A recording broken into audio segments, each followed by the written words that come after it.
So let me get this straight.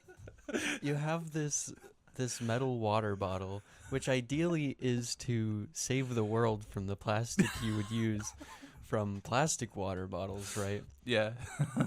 But but then to fill it, you open up the top and you dump in 2 plastic water bottles. Okay. You criminal. Listen, I got it because I have a fridge upstairs that gives water. Uh-huh. But sometimes it's just easier because I buy these Oh, water so your bottles. laziness is a good excuse for burning the world. This is your fault. I don't think I'm It's the not only one Taylor burning Swift's the world. fault. It's your fault. I'm sorry. You and your fucking private jet, Vinny. Yeah. That's why they call you 2 water bottle Vinny. That is true. I just All through figured high that school, out. I that was just the got name. that. But no, it's really because Well, like 3 when I water bottles, when I but- drink when I drink one water bottle, I'm a big guy. I'll drink it quick, and then I'm gonna have to get up and get another one. This water bottle holds 2. Then just get 2 out from the No, get-go. because then one is gonna get less cold, or it's just gonna be like condensation is gonna get everywhere. Okay, yeah. You want it fully homogeneous throughout. Yes, yeah. I want to take these 2 waters and make a 1 water. Yeah. You're a And that's- mad genius, Vinny. I know. Yeah. And you say I'm ruining the world. Yeah, right. Well, you are. Yeah. But you're making it better at the same time. I'm not the only one ruining the world. Who's ruining the world? The first person to name their dog Fluffy was like, "This is the best name." I probably imagine you're naming something for the first time. Like Yeah. How would you even know? How do you know that there's not like some wolf in a cave somewhere in the ancient years that was Yeah. named Fluffy? I mean, probably. Or I mean, it'd be named like Yeah. or whatever like cave speak sounds like. It'll be like some like Probably sign language. sure. Yeah. Do wolves use sign language? No, but it's theorized that ancient peoples used Oh. a form of sign language. Okay. Well then, yeah. Or like predominantly. Mm. Yeah. You like ancient beings? Sometimes, yeah, Yeah, when wh- they're nice. What's your favorite one? What's the one where there's a movie where a caveman comes to like modern day? George of the Jungle? No. But similar concept, I guess. Okay. I think it's Brendan Fraser. Is it Brendan Fraser? That's literally George of the Jungle. No, Brendan Fraser is not George of the Jungle, is he? There was a live action one. I didn't know there was a non-live action one. I guess I don't know enough No, wait. about. I think Are you sure? there was an animated one and the Brendan Fraser one. I'm looking this shit up. I'm also gonna look it up.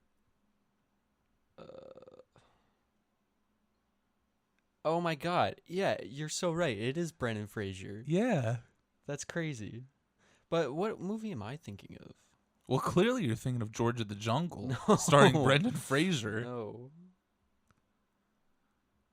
Man, he was built back then. Oh yeah. Wow. He got cut for that movie, and then yeah, he gained a bunch of weight for. Oh, did you ever watch The Whale? Yeah. I didn't see it, Oh, but it was good. Oh really? Yeah. I heard it was extremely depressing. Oh, it's not the type of movie you want to watch when you're happy or when you're sad. Oh, You have to be in a very specific. I just found out the name, but I'm gonna say it in Oh, a second. yeah. Because I need to look it up. Okay. So all the outside shots for that movie were filmed at my partner's last place of living. Her Really? last apartment. Yeah. What? Yeah. Just like where- in New Paltz. That's fucking nuts. Yeah. No way. Yeah. That's crazy. Wow. They like changed the lamps or whatever, but everything else is Oh. the same. That's crazy. Yeah. Wow. Have you ever heard of the movie Encino Man? Yes. That's what I was Oh. thinking of. I haven't seen that movie in many years, decades even. Yeah. I think my grandma loved that movie. Did she really? Yeah. That was a good Grammy Josh movie. Yeah. What was your She was grandma's name? She's still alive. Esther. Oh, I Esther. did say it in past tense, but Yeah. only because it was her favorite movie. What's she But like it's now? not now. Like I don't know, probably like Avatar. The Batman? Yeah, yeah, probably. Yeah. She loved the Avatar. It was Oh. Encino Man and National Treasure were like the Mm. two big ones. And until I was like old enough to comprehend things more, I hated National Treasure. It's the boringest movie. Yeah. When you're a kid, it's like so long. I would fall asleep every time.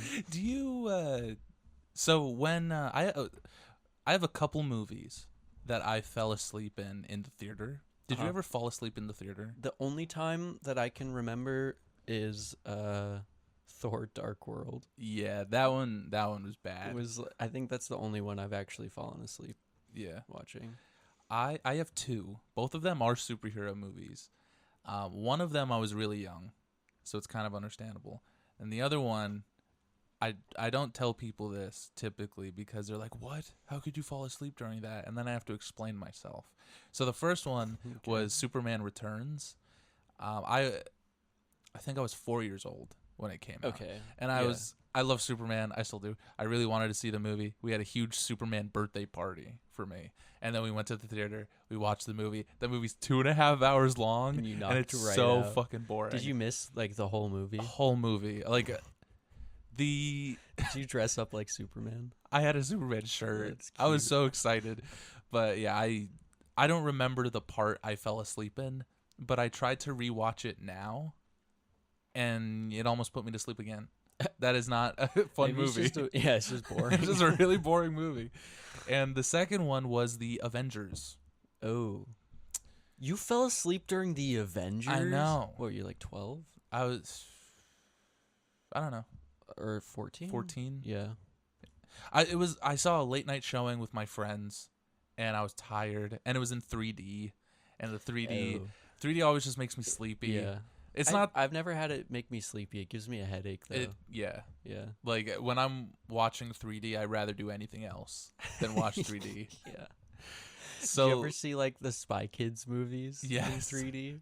no, I never saw those Oh. in 3D.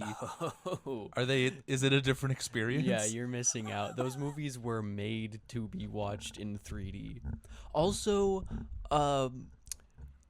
Monsters vs. Aliens. That was a 3D movie. I don't know if you've seen it. I haven't seen it in years, but the last time I watched it, I was like, "Oh, they made this to be a 3D movie." Yeah. There's like the goo guy's eye pops out of the screen and shit. There's some movies you could just tell. Yeah. You know. You like Spy Kids? I used to. When I was big into YouTube and making YouTube videos, I did a review of Spy Kids 2. Ooh. If you remember that. I don't know if I've seen the video. Oh, you? I feel like you haven't? I don't know. You don't support me, you freak. No, I'm just kidding. It's fine. It was long. It was like a 30-minute video about Spy Kids. Wow, you had a lot of thoughts. I did. You had a lot of young thoughts. How old were you? This was like when we were in school together, so 17, 16. Oh, okay. Wow, that's like way too late to be making. When did Spy Kids 2 come out? That's why it was funny. It was like Okay. supposed to be like ironic. Yeah. Yeah, because it was also the only movie review I did was Spy Kids 2. You know what? And I was playing a character. I was like trying so hard to be Filthy Frank. I think I watched this with Callie. Oh, yeah. I think me and her. I think Callie's the only person who's actually watched all of my YouTube videos. Yeah, because this is like starting to sound familiar now. Yeah. Those were fun to make, but I don't know. Yeah. I guess I fell out of it. I fell off. You fell off hard, dude. Gotta get back to it. I've thought about it. I've thought about getting back Yeah. into YouTube. You should. I don't know what I would do, though, because I don't want to make ironic Spy Kids 2 reviews anymore. Yeah, it's hard. You could always start a podcast and talk about like comics. I could do that, but that would be kind of stupid. It is stupid. It's Welcome. like It's like what? no, it's like everybody's like a doing that huge nowadays. Waste of time also. Yeah. Yeah. Yeah. I make you drive all the way here. And what? I'm like 23 talking about comics in your basement. That's know. like 20 years ago. That would have been the base level standard for a loser. Yeah. Well, now it's cool. Now it is cool. You know, It's come back around, but it's like when you grow up and you start listening to Nickelback when again. I finally do, yeah. You know, Yeah. It's like everything you liked when you were 12 is cool again, Right. and it's awesome. Yeah. Well, but is it cool to everyone else, or is it just cool to us? Or is that all that matters? Is that it's cool to us? I mean, it's just us. I guess. Well, there's so. other people. No, you for know? sure, but There's, like, yeah, people like hearing us talk sometimes. that's true. I don't quite get it. I get it. Yeah. I like listening to us talk. Yeah, me I too. I think it's fun. I put on our podcast sometimes during a you? long drive. Yeah. I do it too. I like But to listen to us. It's just like all narcissism. I mute it while Yeah. you're talking and then unmute it while I'm talking. I do a special cut where I cut out the left channel Yeah. so I can't hear you. That's crazy. You should do a full Josh cut where you Where dub it's- in my lines Yeah. with your voice. Yeah, that's a great idea. I once I made a podcast once, like we had taken a break from our podcast and I was Yeah. like itching to do something. You were seeing other podcasts? I was seeing other podcasts. That's crazy. Well, I tried. I did like a couple episodes, and it was just like, I want to do something alone. And then I was like, how do I do a podcast alone? So I did one where I'd like talk to myself but do characters. Oh my god. Yeah, It's like it's really schizophrenia cringy. simulator. It is. It's so That's kind funny. of sick though. I'll have to show you sometime You if you're should. interested. But but that's not the pod. I called it the podcast. Oh my god. Yeah, which is very clever. It is clever. Yeah. Yeah. But that's not what this is. This is not the podcast. This is the Off the Shelf podcast. My name is Josh. My name is Vinny. This is the book club podcast where we take books off of any shelf and talk about them. And today we're talking about something very cool. Actually, I have no idea what we're even talking about. Well, we are talking about something very cool, something that I have been preparing for a long time. Since your birth, even. Since my birth, actually. Yeah. I popped out and I was like, one day I'm going to tell Josh all about Jack Kirby's The New Gods. When I was born, I popped out and then I popped back in because I left my keys inside, and then I popped back out. Your poor mother. Yeah, no, she hated it. So, Jack Kirby's The New Gods came out, what do you know about Jack Kirby or The New Gods? I know a good bit about Jack Kirby. He's one of the founding fathers of Marvel. Yeah, okay, yeah. The artist, usually, right? But he's done some writing as well. Yes. You're always talking about how his writings are underrated and people don't give them enough credit. I think so. I think, like, now, in the day that we currently live in, I feel like Jack Kirby is getting a lot more recognition than he's gotten, at least when this first came out. Mm-hmm. So Jack Kirby worked at Marvel. Him and Stan Lee crafted all the things everybody likes helped about Marvel. create Marvel, right? Yes. Yeah. So the way Marvel did things, or Stan Lee and Jack Kirby, Stan and Jack would get together and they would say, oh, let's make Thor. You know, let's make a character who's like a Greek god. And then Stanley would be like, all right, Jack, draw it. And then give it to me when you're done, and I'll put in words. I'll dialogue it. Oh. So, okay, so, because I've heard this story from you a couple times. Yeah. Like this tale. And the way I thought it was the other way around, where he wrote it and then I thought he wrote it first and then drew it. No. Oh, you know what? Yeah. So it's always been like they have this idea together, and then Jack Kirby goes off and writes the story with artwork, and then Stan Lee comes in and adds in dialogue. I see. And it's very noticeable when you're reading the old Fantastic Four or Avengers or Thor or whatever you're reading by them. Don't get me wrong, there's a certain charm to it. You know, an old 1960s type of charm. But eventually Jack Kirby, he got fed up. He leaves Marvel. In 1971, he goes over to DC and he starts the Fourth World, which was a whole bunch of different series that all included the New Gods. Now, who are the New Gods? I know Mr. Miracle is in there. Yeah. His wife, Barda?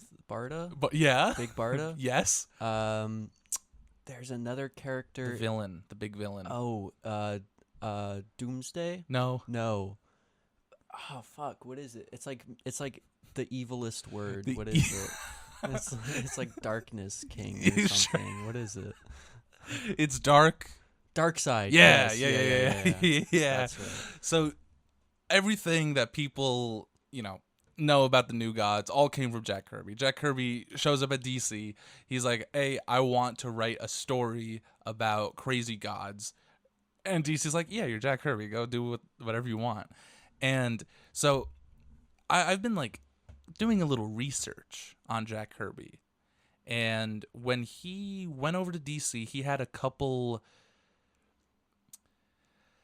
When he went over to DC, he wanted to write these stories, but he went to them and he said on like one condition, or he had a couple conditions. He said, I will not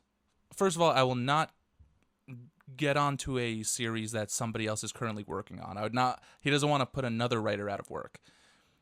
And he didn't want to draw the work and have somebody else dialogue it. He said either have the writer send me the script or I'm going to write it and draw it myself. Yeah. And that's where New Gods comes from. Okay. Which I also heard that it was an idea he originally had for Thor, where he wanted to do Ragnarok. And after Ragnarok, this whole idea of two different planets being born, one being Apocalypse and one being New Genesis, would come out of it, and the story of the New Gods would happen. Marvel, I guess, didn't want that. So then he went to DC, and DC were like, yeah, dude. Seems too risky. Yeah. And DC were like, yeah, you do whatever you want. And he did it. He did New Gods, the Forever People, and Mr. Miracle. And those were the 3 Fourth World titles, but when he first came to DC, he started doing Superman's pal Jimmy Olsen, which I want to say like issue 134 or whatever. He shows up, starts doing it. I thought he wasn't going to do pre-established characters, though. Well, it wasn't a pre-established character thing. There was just nobody writing that book at the time. Okay. Or like the previous writer left, and I guess DC was like, hey, you want to fill in a spot real quick? And then he shows up and he creates Darkseid in that one issue of Jimmy Olsen. And then he goes off to set himself up. To set himself yeah, up, that's exactly. Beautiful. Okay. And he does his own thing. And after rereading The New Gods, and I'll let you look through it, I've been reading his New Gods, but I've also been reading other series that come after, and it is so insane. It's so insane on 2 levels, because one, for the time, I could imagine that it was crazy. But then it's also insane because everything from this has been preserved. For like, this came out in 71, it's 2025. How many years is that? Like 50 or something. Yeah, I don't know. For 50 years, like everything from this book more or less has been preserved with minor little tweaks. Mm-hmm. So whenever new writers jump onto the New Gods, they're like, okay, Jack Kirby established everything. And within this one book, with an 11-issue book, because this paperback is 11 issues. I mean, it's a thick 11 issues. It is a thick 11 issues, but he establishes everything. Like, he just went. He had this idea, and he did not stop until DC told him to stop. Okay. Why did they tell him to stop? Because for the time, 1971, the general audience deemed it to be too high concept. They didn't understand it. They're too stupid. Yeah, exactly. Really? The sales were not doing as well as DC thought they would be. So is that because people didn't get it, or is it because they didn't buy it? Both. Yeah. They were like, oh, there's no Batman in this? There's no Superman? I'm not going to buy this. But then you pick up issue 1 and it's like, it throws you into this world that you just need to get with. Like, you just need to be along for the ride. Yeah. You know, the opening words are, "The old god died." Like, it starts off in a crazy spot. And you're just, from the get-go, you have to just roll with it. And it's kind of great in that regard, but I could understand why some people might be turned away by that. Because it's pretty dense. It's like very dense. pre-knowledge that you don't get. Yeah, and it's also like, it was written in 1971, so there's so many words. You know, Jack Kirby and just writers back then loved to have thought balloons of characters explaining what's going on the page, you know? And Jack Kirby does it a lot less because he wants you to look at his art. Stanley would just fill the page with words, but here he actually lets his art breathe, which I would imagine he would want to. I mean, there is still dialogue on every single panel. Oh, yeah. Yeah. Every single panel. But the words are necessary because there's a lot of lore that he's throwing at you. Yeah. And he wants you to understand it. And in my readings of this and my research of it, I was like, in 1971, the audience didn't like it because it was too high concept. That's so bizarre. But then I'm thinking about it, I'm like, well, Star Wars didn't come out yet. There's no Star Wars at the time. You know? Yeah. The only big like space opera type movie at the time would be like 2001 A Space Odyssey, which came out in like 1968. So only a couple years before this book came out. It didn't come out in 2001? No, it didn't. Okay. So in that regard, I could kind of get it. Yeah, I mean, it's like you don't really have anything else to relate it to if all you've seen is like one movie. Right. Yeah. And you're just a regular guy back then. You're like, yeah, space. You know, I never think about it because why would I? And then you read these comic books and it's like, oh, there's actually gods up there? What?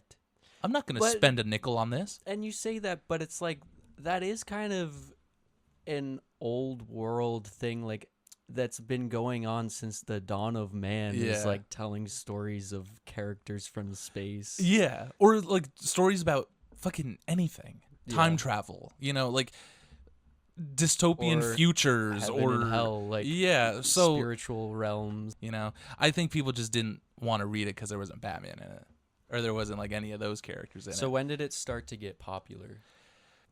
I mean, for me, like when I got into these characters, it was because of the cartoons. Like Superman, the animated series, they show Darkseid and he's fucking cool. And then Justice League, the animated series. And then, you know, you go back, and I think that's what it's about. You know, like when there's a cartoon in the year 2000 and they do a perfect rendition of this Shakespearean cosmic odyssey from 1971, it's like, okay, like they care, so maybe I should care. Yeah. And then you go back and it's like, this is actually fucking cool because there's a lot here and it's really well written, and it's not just like space gods punching each other. There's like deep themes of like fascism and like just the things going on at the time, and that Jack Kirby wants to talk about, being, you know, he was a Jewish American who fought in World War II, you know, so he has some things he wants to talk about. And this is a story about good versus evil. Yeah. Like every comic book. But it's told in which there is this guy who's like this character, Orion. He's the main character of this series and one of the most popular new gods. He is the son of Highfather, allegedly. That's what you believe. And his whole mission is to stop Darkseid, who controls the planet of Apocalypse. And the whole deal with the new gods is there's these two planets. They've been at war for centuries, right? Highfather leads New Genesis, and it's like heaven. Apocalypse is led by Darkseid, and it's like hell. And Orion is on New Genesis. He's like the fucking badass of New Genesis. He has the Astro Force. Like, there's just like, is he the Thor character? Then? Yes. Okay. He's Thor. What's the Astro Force? Oh, comic book nonsense. But like practically, what is it? He shoots stuff from his hands. Okay. Cosmic energy. Sure. He's cosmically like a powerful. Nova type. Yes. Yeah. It like when you're reading this, Orion shows up. His first line of dialogue is, It's like, my name is Orion. The word is battle. And then it just thrusts you into this wacky world. And he goes back home to New Genesis. He meets Highfather, who is like Odin, and there's all this slew of crazy characters like Light Ray, who is, I don't want to say he's like the Loki character because he's not evil or maniacal. If there was a Loki character, but Light Ray is like this younger brother type character to Orion, who he's a lot sillier. He's a lot more joking. It's interesting. Sorry to cut you off. No, that you're good. You think of Loki as being like evil or maniacal. Yeah. And I don't know if this is true necessarily for the Marvel comics because he seems pretty evil in those. Yeah. But in like traditional Norse mythology, he takes more of a neutral stance. Yeah. So that's interesting. So is he more neutral or is he? I mean, Light Ray is on the side of generally good. Okay. He's on the side of good, but he's kind of just a pain in the ass for Orion. Sure. Orion doesn't give him any time. He's like, you're younger than me. You're inexperienced. You're whatever. Highfather doesn't even let Light Ray battle in the wars yet. And Light Ray, he wants to see action. He wants to help Orion. And Orion's like, I don't need your help. I got the fucking Astro Force, whatever that is. And he has the Astro Harness, which he wears and he flies around with it. And he can't fly without it. No. Oh, so it's like a jetpack. It is a jetpack that he that straddles him, and he just fucking. Oh, wait, what? It's fucking weird. I'll try and find it for you. Actually, it's literally on the cover. This. Oh, okay. Yeah, he just flies around in that, and that looks stupid. Yeah. Yeah, but so. The book begins with Orion going to Highfather on New Genesis, and they're talking about the war has been going on forever with Apocalypse. Nothing ever changes. Light Ray wants to go to battle. Highfather says no. There is something called the Source, or the Source Wall. Have you ever heard that? No.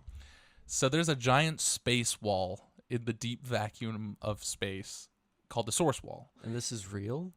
Yeah, NASA's been taking a peek at it recently. Okay. It's eternally expanding or something.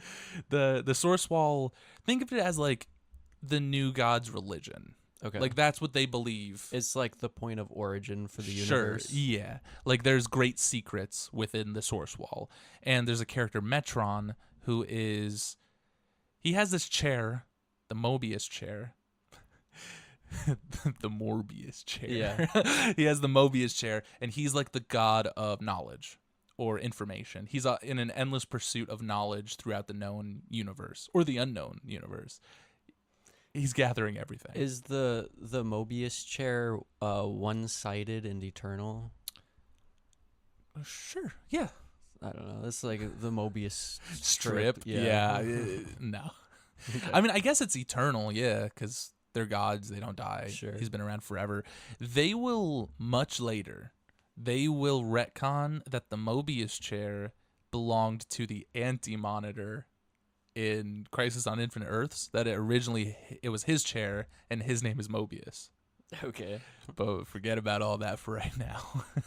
This is also, so it's pre-Star Wars. It's pre-Crisis on Infinite Earths. So something as wacky as this, I guess I could understand it being a lot for a regular comic book reader. And then 10 years later, you read Crisis on Infinite Earths, and it's like, I don't even know what's going on. So they stopped writing this series after the 11 issues, right? Yeah, Jack Kirby had a long planned series, and the DC was like, sorry, we're cutting you off at 11. And so when did they bring it back, if you know? Well, they brought it back. Actually, in this volume, there's the 11 issues, and then there's 2, I think they were just graphic novels that they let Jack Kirby release to finish his main story. And I forget what one of them's called, but the other one's called The Hunger Dogs. And it kind of wraps up everything. But after this, I believe the next New God series, like the main New God series, because they did like little events. Like they did a book called Legends, which was after Crisis on Infinite Earths, where they had all the DC characters kind of fight Darkseid and meet each other and form the Justice League for the first time. Okay. And then they had another book called Cosmic Odyssey, drawn by Mike Mignola. Oh, hell And yeah. that book is epic. I bet. And there's a lot of shit that they add to the lore in that book. And it's written by the guy who wrote the Infinity Gauntlet over at Marvel, which is funny because he loves Thanos. And now in that book, he's writing about Darkseid. So it's like... Is Thanos the Darkseid equivalent? Yeah. Oh, okay. Yeah, more or less. They're like both on this endless pursuit of like a cosmic artifact Is that there will a give them Darkseid power. copter? No, unfortunately, no. What's his cosmic artifact that he's on the search for? Darkseid is on the hunt for the anti-life equation. Okay. So, and that's where like the aspects of like fascism kind of come in. Where, so Why would anyone write the anti-life equation? so, I don't know. Like you Is mean the anti-life equation not just like a Glock? It should be. It's a cosmic Glock. No, it's like this whole mathematical fucking nonsense that says you should like surrender your will to Darkseid. It's just Darkseid proving he's right. Sure. And that's why he never finds it. You know? Because there's a life equation, which I think was found by the Martians of Mars. So like the Martian Manhunters people, they found the life equation, which says like life is sacred and you should be happy and fulfill all your whatever. And then Darkseid's like, but there must be an opposite equation that proves me right. And that's what he's constantly looking for. Okay. And in the Mike Mignola Cosmic Odyssey book, they say that it's not an equation, but it's a living being. It's an entity, the anti-life entity. Okay. We'll talk about that story one day. There's a lot of shit that happens for like no reason with the certain characters. Like John Stewart, Green Lantern, he goes through it in that book. He makes a horrible mistake in that book that like follows him to this day. What is it? Spoil it. Oh, so he's like kind of newish on the Justice League or on the Green Lantern team, and him and there's a lot that goes on, but Darkseid, the main gist of that story is Darkseid finds out that there is an anti-life entity and that there's like a couple specific planets in the world or in the universe that are really important to the universe. And the anti-life entity is going to destroy them, so the Justice League all split up, go to these different planets and stop them from being destroyed, right? John Stewart and Martian Manhunter go off to this one planet. And John Stewart is like really hot-headed. He's like, I don't need your help, Martian Manhunter. I could do this all by myself, right? And I think it's like raining fire or something. So Martian Manhunter's weak to fire. So John Stewart's like, you stay here. He traps him in a green box. Can't make him a green umbrella. No, he traps him in a green box. Okay. It's like, stay here. I'm going to go figure this out. And Martian Manhunter's like, no, don't do this. Don't be an asshole. You need my help. And John Stewart's like, I don't need no one's help. So he fucking goes, and the thing destroying the planet is yellow. Oh. And okay. And he So I didn't realize John Stewart was still allergic to yellow. Yeah, this was when they were all still allergic to yellow. That's hilarious. It is so funny. But then it destroys the entire planet and kills all the living life on the planet. So John is kind of responsible for the genocide and destruction of an entire planet. I mean, to the extent where like nobody told him beforehand. Yeah. Right? Well, I think there was something there that changed it. Like it knew that they were coming. Okay. So and it knew his weakness was yellow, so it made yellow's weakness. Sure. It's silly, but it's like such a oh fuck moment, and yeah, that moment like sticks with John Stewart forever. I bet it would. Yeah. Yeah. One day we'll talk about that story because it's really cool and the art's really great. But like that's like one thing that they add to the lore of the New Gods. But everything else, like the whole Mr. Miracle origin with Highfather and Highfather and Darkseid switching suns for the they make a pact to stop war, right? Yeah. And you find out in this book something that I didn't even, or like something I forgot, or just nobody ever brings up, is that so they switch kids, right? And they get Highfather's son, who is Mr. Miracle, and they raise him in like the pits of fucking Apocalypse, and they abuse him, and it's horrible. Their plan is to turn him into the best escape artist. So he escapes, and then that like fucks up the treaty between them, so they can start war again. Wait, they did it on purpose? They did it on purpose. Okay. So they train him to escape, or they keep throwing shit at him so he gets better at escaping, and then he finally escapes, and Darkseid's like, your son left, so now I can wage war again. That's so evil. It is so silly. Dastardly. And Darkseid is full of dastardly, wacky little fucking schemes like that, because he has like nothing but characters but like, who are... What, he couldn't just let him out? Like, he had to No, escape himself? Yeah. Yeah. Okay. Like, Darkseid is full of wacky schemes like that because in his employ, he has nothing but wacky characters who do nothing but scheme. You know, he has, like, darkseid, who is, like, his master. You know, like, he's like, I'll do whatever his you evil want. henchman. Exactly. Yeah. Who, you know, he takes pleasure in doing horrible experiments, and he creates wacky technology. Like, in this book, he creates, like, a fear cannon or something. Like, it's the most silly thing.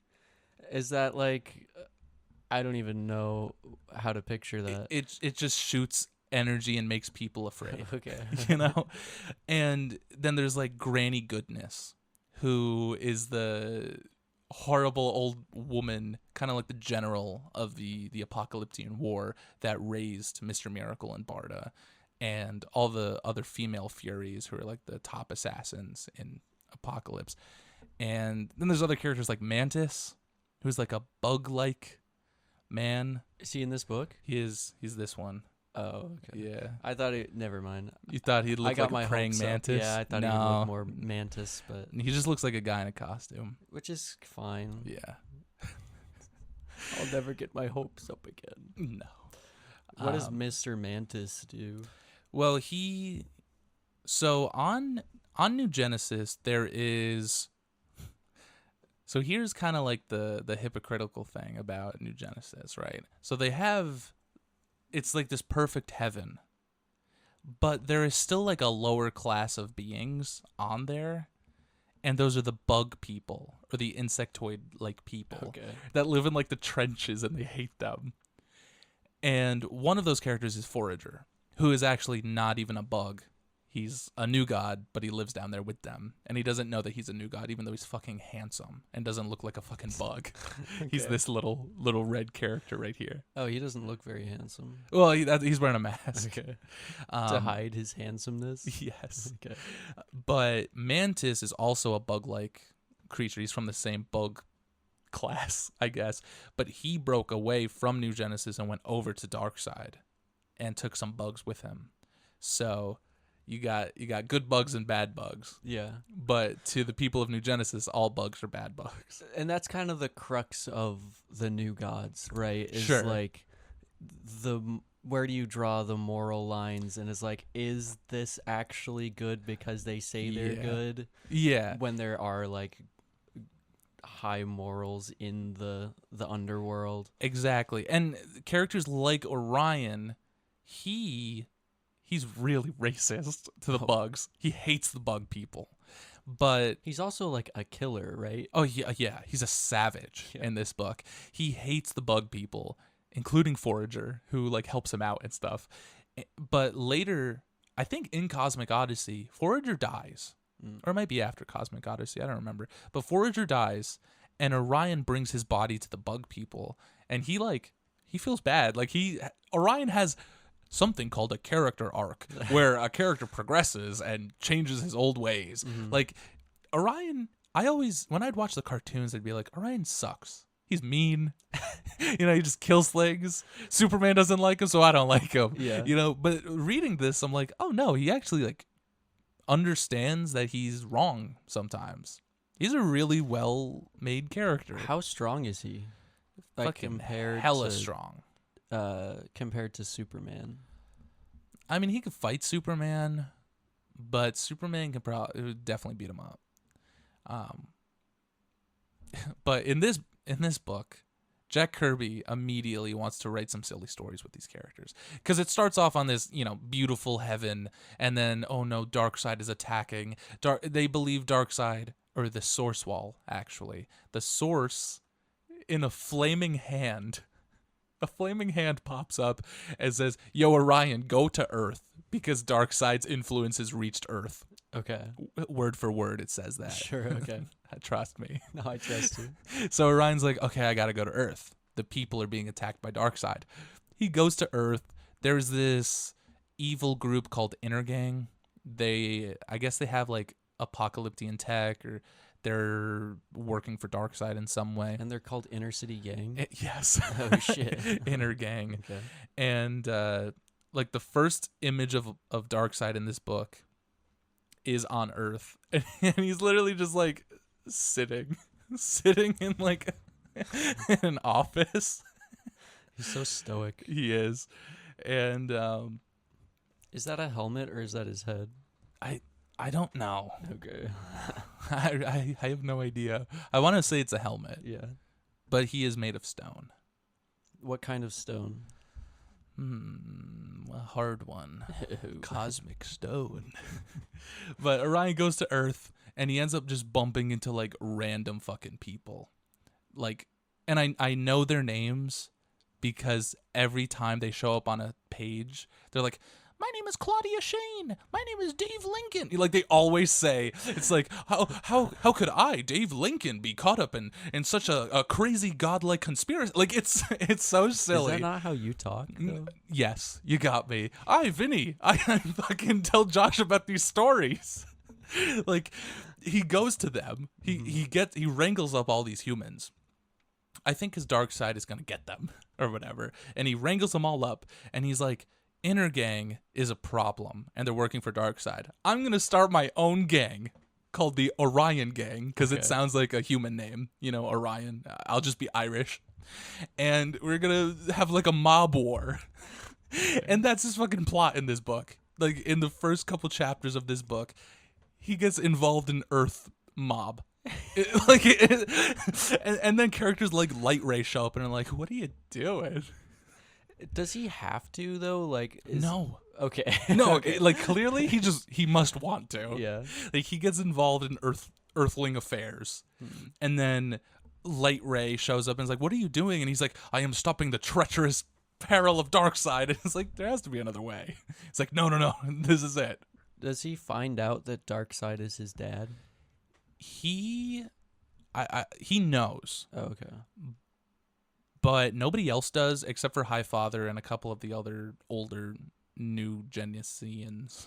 Yeah. But Light Ray doesn't. But do you know what a mother box is? In what context? So a mother box is like this new Genesis Deus Ex Machina type device where it just does everything. It's in the Mr. Miracle book, yes, right? Yeah. It's a phone. It's a teleporter. It can change your appearance. It does whatever you need it to do. Yeah, and it's the sonic screwdriver. Yes, and Orion has one, and he uses it to change his appearance because, like, when you see him in the book, he's like a handsome guy with a chiseled jawline and everything. Mm-hmm. But he's actually a grotesque-looking man who looks like the son of Darkseid. Okay. But he doesn't want anyone to know, so he hides his stone? No. Oh. He kind of looks like he is, but he's not, like, Darkseid stone-colored. He's still, like, Caucasian. Okay. But he hides his horrible face. And later Light Ray will find out and be like, "Oh, you look like that. It's okay." And she's like, "What the wait, Light Ray's he's a guy." Oh, oops. Light Ray's like, "Wait, Darkseid's getting poon?" Dude, he does. He gets two women. And so Darkseid has a couple kids, and one of them is Orion. And Orion's mother was Tigra. Okay. I think her name was Tigra. And then he has another son, Calabac, who I don't know who his mom is. It doesn't really matter. But Calabac hates Orion, and they constantly feud in this book. Why? Because Calabac's like, I'm stronger and better, and my dad'll love me if I kill you. And then Orion fucking kills Calabac. Oh. And darkseid is like, whatever. Like, he doesn't really. Is this like the Norse mythology though, where like the gods never truly die? Like they kill each other and then they come back eventually. Kind of. So there's literally a moment where Desaad, darkseid's little henchman, disobeys him. And darkseid is like, fool, and he kills him. And then, like, the next book, he's like, I shouldn't have killed Desaad. I kind of need him. So he creates an invention that brings him back. Wait, but isn't he, like, the ruler of the underworld? Darkseid? Yeah. Yeah. So, okay. Okay. Wait, so if you die in the netherworld, you don't it's respawn? not. It's no. It's not like actual hell. Okay. You still die on there. It's just like an evil place. It's just an evil place. Yeah. Sure. It's just lava and like fucking. It looks like how Todd McFarlane drew hell in Spawn. Okay. You know. Yeah. Even this is before Spawn, but it's just that idea of lava and fucking horror. Even though there's people that live on Apocalypse. Like actual people or I mean, I guess they don't willingly freaks. live there. Oh. Yeah, I guess they are freaks, yeah. Even though some of them look like people, they live in something called the Armageddon. Okay. Which there are some things where, are so of the time. Because I appreciate Jack Kirby wanting to talk about characters of different race or fascism or racism or whatever. But then there's some things that are so on the nose. It's like, you could have came up with something else. Yeah. That being said, Armageddon is hilarious. Like, there's just something about it that's so bad, but I love it. Yeah. And every time I read it, I'm like, that's so silly. And what? It's modeled after like downtown Chicago. Yeah. Darkseid. Orion is constantly on the tail of Darkseid, who is like doing everything except for invading Earth. Like he himself. Like he throws other characters at Earth. Like Calabac will show up and fight Orion. Orion will kill him. Darkseid will throw the I forget what they're called. The Deep Six. Okay. They're all like fish-like creatures. And so why doesn't Darkseid just do it himself? Is he lazy? He might be. You don't know. Or maybe he's scared. There's a lot of layers to Darkseid. Okay. But Orion fights the Deep Six. These human characters are with him a lot in the early chapters of this book. Like, he's hanging out with them. And,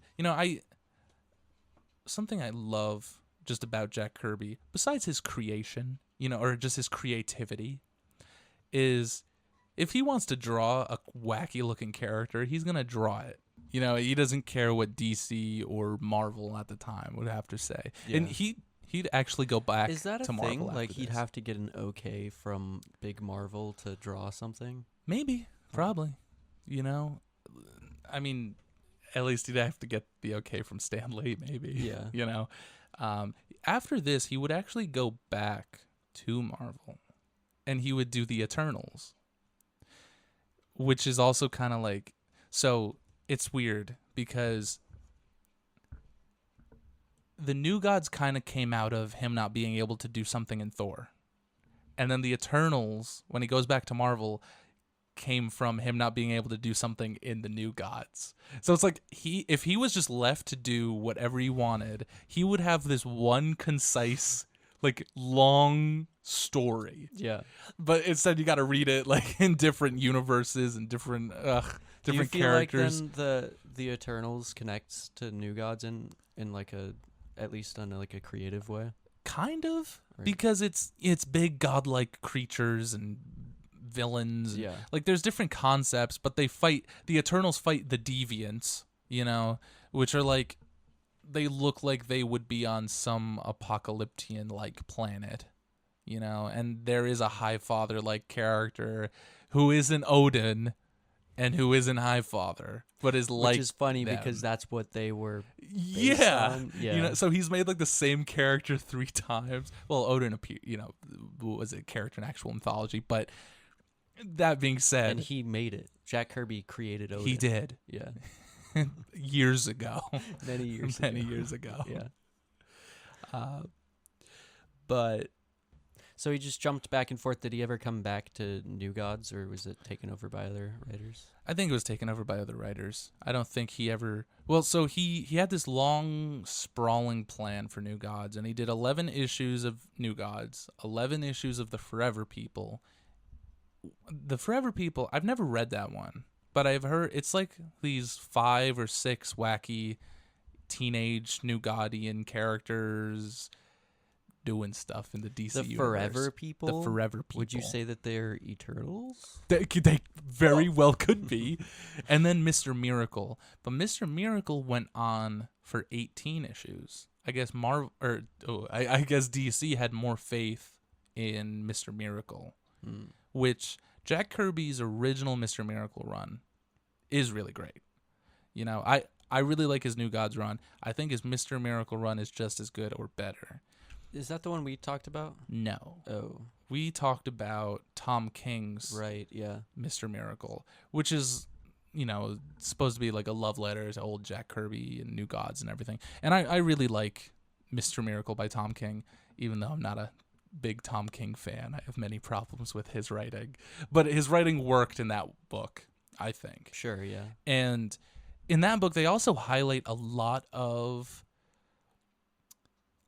things, like I said before, like they keep a lot of the original ideas from Jack Kirby's New Gods preserved, So in Mr. Miracle, not only do you have Mr. Miracle and his wife Barda and Oberon, his little manager, his stage assistant, manager or whatever, who is modeled after Jack Kirby, kind of. I mean, not at first. Jack Kirby didn't like... No, he kind of did in a way. Where, so, you have Oberon, you have Big Barda, but there's also this character named Funky Flashman. Okay. He's in the Tom King run, but he's also in the original Jack Kirby, Mr. Miracle, and he is straight up Stan Lee. Okay. He has the mustache, he has glasses, and he's constantly giving orders. He's very in your face, very, not saying anything bad about Stan Lee was the face of Marvel. Yeah. And Funky Flashman is that very loud and vocal, wacky character. And then there's Oberon, who was kind of always the butt of not the butt of the joke, but like always kind of got the shaft in comparison to, he was just the manager, the assistant, the guy who helped in every possible way to help Mr. Miracle.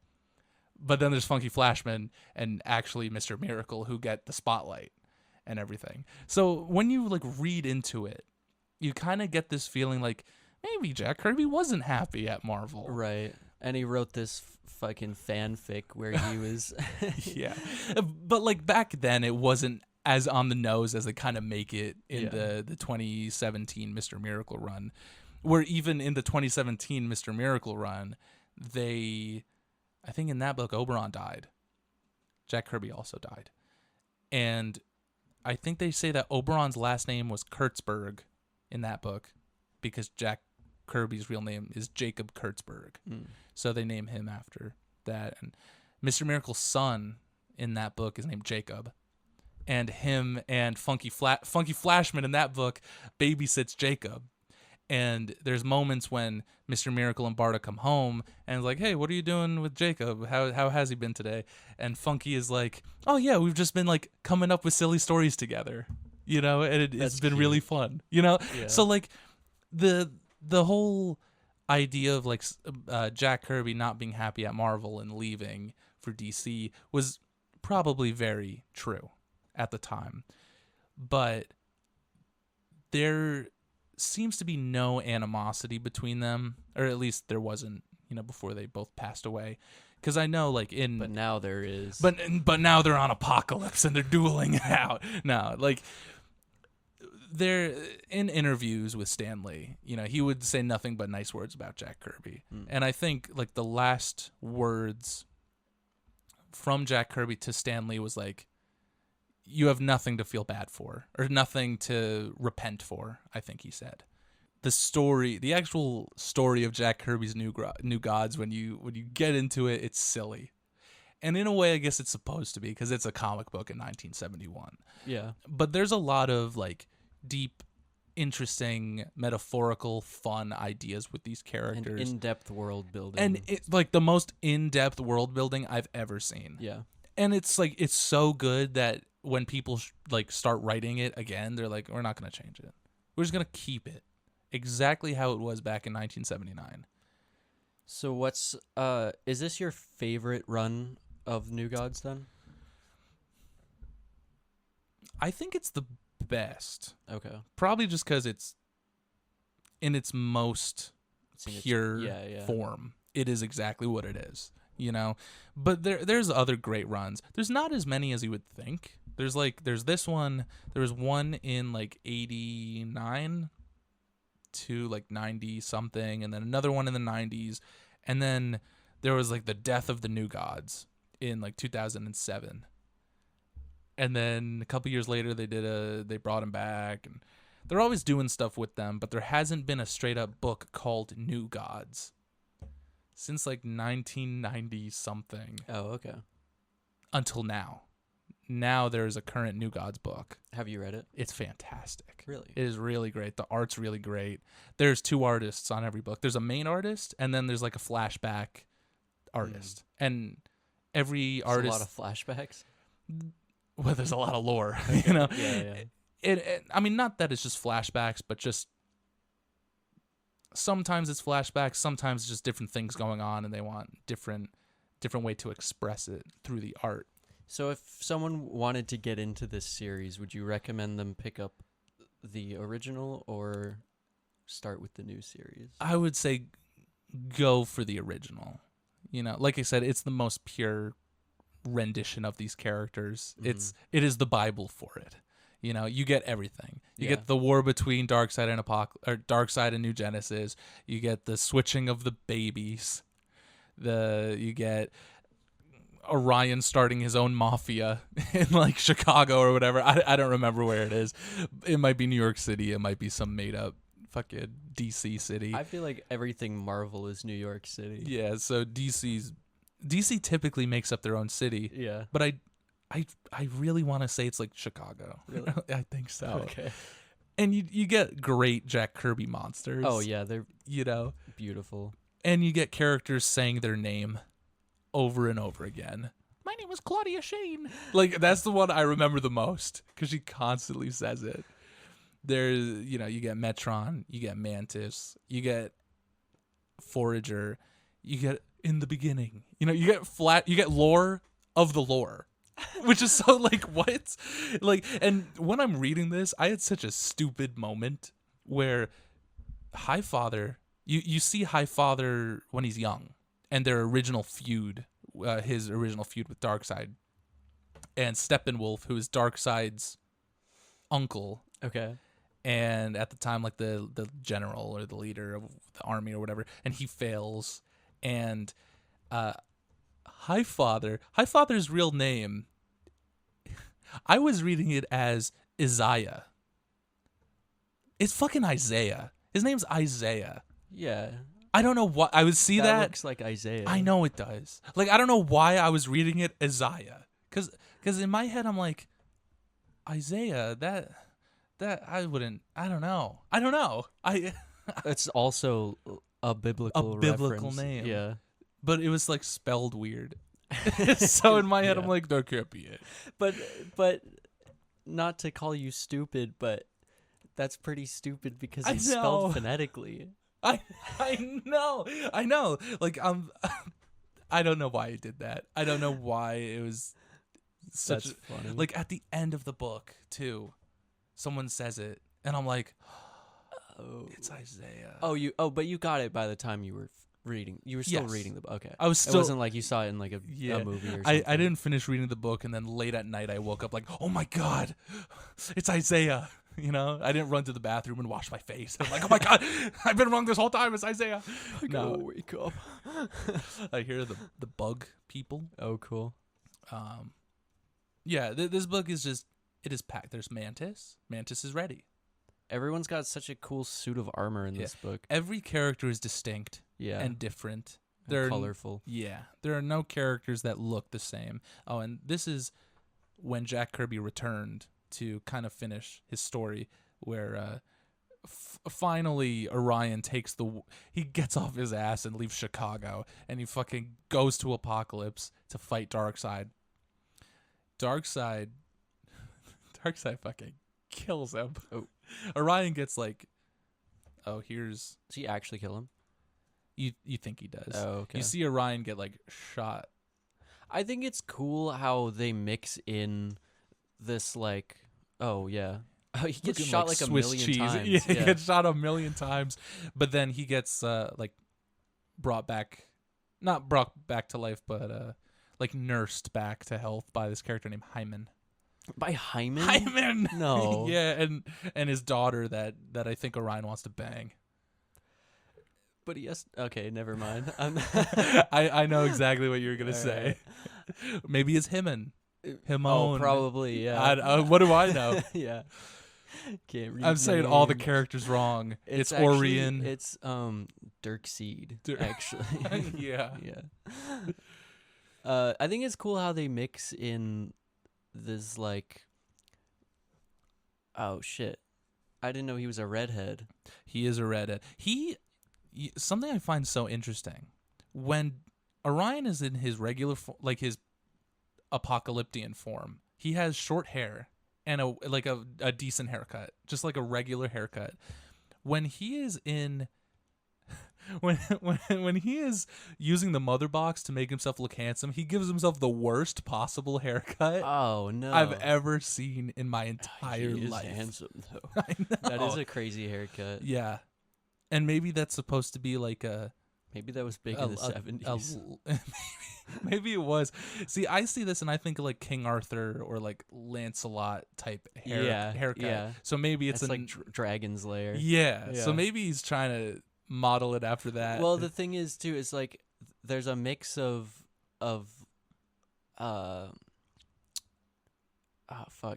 this like sci-fi along with almost Biblical. medieval, but like yes. What's the word I'm looking for? Like mythological, I guess medieval kind of aspects. It's like biblical space medieval because Yeah. Darkseid's wearing like he looks like a squire. Right. You know, he's yeah. wearing like this little dress. He's this like a little squire, skirt. but also, yeah, right. Like everyone's wearing armor, Yeah. or like skirts and whatnot, and have like staves, but they also have laser guns and like shit. it's like Shakespearean with the way it's told and the way the characters act, and it's like a blend of things. Yeah. You know, so if you like any of those things, you would enjoy this book. What would you rate it? I mean, I would give the idea of the new gods and the influence of the new gods like a Kevin Levin. This book on its own, I'd still In a vacuum. even. I would give it probably like a Klein 9. Okay. I think it's really great. I think the art is really good. It's classic, you know. All the lore is there. But what hurts it, and it's not Jack Kirby's fault, it's just that he got taken off at issue 11. Yeah. And then he, you know, came back later to finish up some stories, but it doesn't feel quite wrapped up. Which I guess is fine because then other writers can come in and, you know, do their thing. But there's no real conclusion to Jack Kirby's New Gods. Yeah. You know? But, like, looking back on it, I mean, for 1971, some of these colors are really great. You know, the colors are great. The inking is really great. Sometimes Jack Kirby will just throw a crazy image at you like this. It's crazy. Yeah, that looks like out of style even. Yeah, like it looks out of place, Because but there's no line work. no. But he drew this or painted it or Yeah. did whatever to it, and it's nothing. And he did this too with It Galactus. looks like a composite even. Yeah, Yeah, like I don't even know what I'm looking at. that's crazy. I just know it's because awesome. that skull is photorealistic. Yeah. Like, it looks like it's cut out. Yeah, That's cool. like, and he did this too in Fantastic Four with Galactus. Mm. You know, like Jack Kirby was the most influential comic book creator of his time. You know, so whenever I hear about Jack Kirby or I read something about Jack Kirby, Jack Kirby's like that uncle that you really love, or like that family member that like you really care about, and then when someone says anything about him, you're like, hey, watch your mouth. Or it's like your dog when Yeah, someone's like, yeah. your dog bit me. It's like, my dog would never fucking bite you. Your dog's stinky. No, he's perfect. No. Yeah. And you know, all his time and his career, he was dubbed Jack the King Kirby. Mm. You know, and for good reason. He created everything you like about comic books. You know, like he created every cosmic idea in Marvel. He created the big bad of DC. He wrote fucking Jimmy Olsen. You know, like And he also had the grounds on these companies to take leaps like that and do Yes. something that was experimental. and he's a man. He was a creator who knew what he wanted to do, and if someone wouldn't let him do it, he wouldn't wait around. Mm. You know, if he's like, I'm gonna do 15 issues of New Gods, and they're like, we're cutting you off at 11, he's like, fuck you. You know, or like, he's in a way, he never let anything that happened to him during his career fully take hold of him, because Yeah. he was always on to other things. His brain was so big that he could just make new things. And recently, in New York City, he grew up on a street in New York City. I forget what fucking street. Delancey. He grew up on Delancey Street in New York City, and the Thing lives on Yancey Street in Marvel. Okay. And you know, the Thing is Jack Kirby. You know, the Thing is Personified? personified Jack Kirby. Like he 'Cause modeled. he's a concept. Yes, Yeah. he modeled himself as the Thing, Sure. and you know, so he grew up in this Wait, rough before or neighborhood. after he became the Thing? Both, or I guess before. But Ben Grimm grew up on this Jewish man from New York grew up on Yancey Street in a rough neighborhood, just like Jack Kirby. And recently, in actual New York City, on Delancey Street, they renamed it Yancey Street, Oh, really? and it says Jack Kirby. That's cute. So like, or I think it's still Delancey Street, but underneath it says Yancey Street, Jack Kirby, or something, which I think is really sweet. And anytime I see anything about Jack Kirby getting his due, I'm like, oh yeah, it makes me happy. I'm like, good for him. he deserves it. Huh? He does deserve it. Because of what he's put into the world. Oh yeah, That's and all the silly things he did yeah. in these books. And I think like not taking it too seriously, but also taking it incredibly seriously. And caring about the reader. Yeah. Yeah. Well, thank you for listening to this episode of the Off the Shelf podcast. My name is Josh. I'm Vinny. And join us next time when we build a machine that grows our forearms 3 times their normal size.